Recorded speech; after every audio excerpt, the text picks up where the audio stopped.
Isulay nila og misukol sila batok sa Dios, nga labing halangdon. Wala nila ampingi ang iyang kasubuan. Mitalikod sila og wala magtuman, sama sa ilang katigulangan. Misumbalik sila sa magmabudhion, kapasan.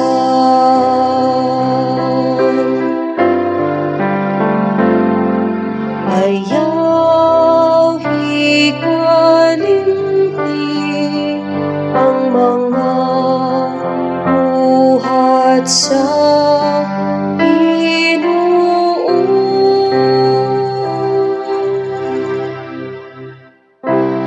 Gisuko nila siya sa ilang pag-as nga halaran, ug sa ilang mga Dios-Dios gihaling nila ang iyang pagpanibugho. Ang Dios nakadungog ug napungot, ug gisalikway pag-ayo ang Israel.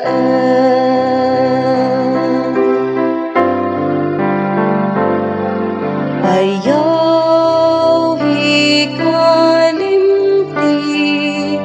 ang mga buhat sa Ginoo.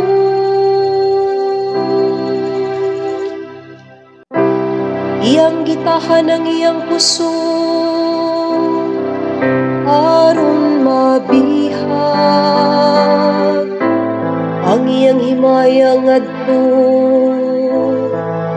sa mga kamot sa kaaway. Gibiyaan niya ang iyang katawhan, aron laglagon ug napungot siya bato sa iyang kabilin.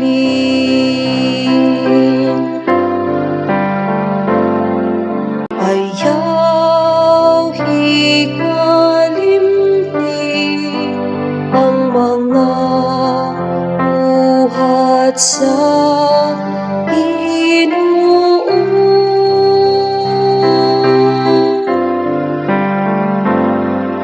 Ayaw hikalimti ang mga buhat sa Ginoo.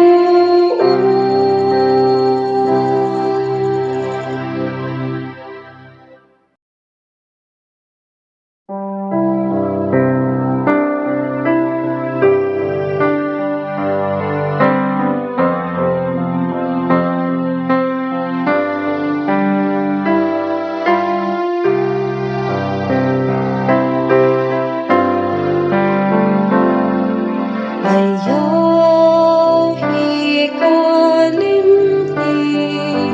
ang mga buhat sa Ginoo.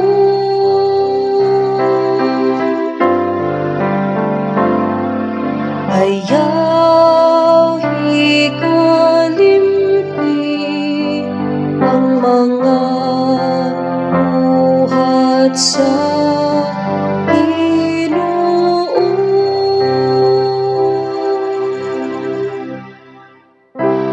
Isulay nila og misukol sila batok sa Dios, nga labing halangdon. Wala nila ampingi ang iyang kasubuan.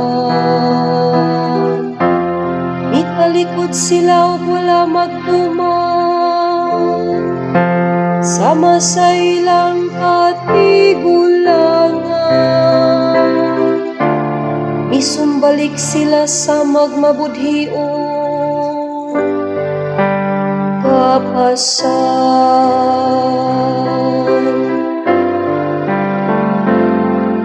Ayaw hikalimti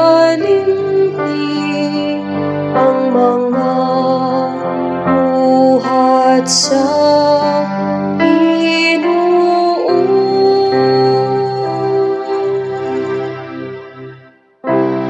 Gisuko nila siya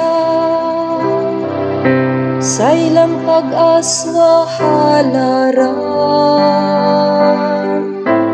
ug sa ilang mga Dios gihaling nila ang iyang pagpanibugho. Ang Dios nakadungog ug napungot, ug gisalikoy pag-ayo ang Israel.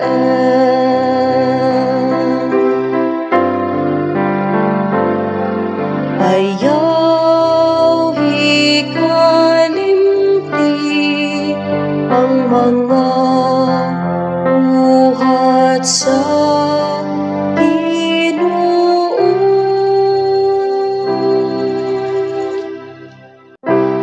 Iyang gitahan ang iyang puso aron mabihag ang iyang himaya ngadto sa mga kamot sa kaaway. Gibiyaan niya ang iyang katawhan aron laglagon ug napungot siya bato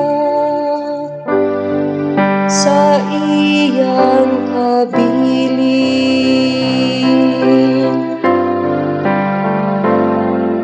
Ayaw hikalimti ang mga buhat sa Ginoo.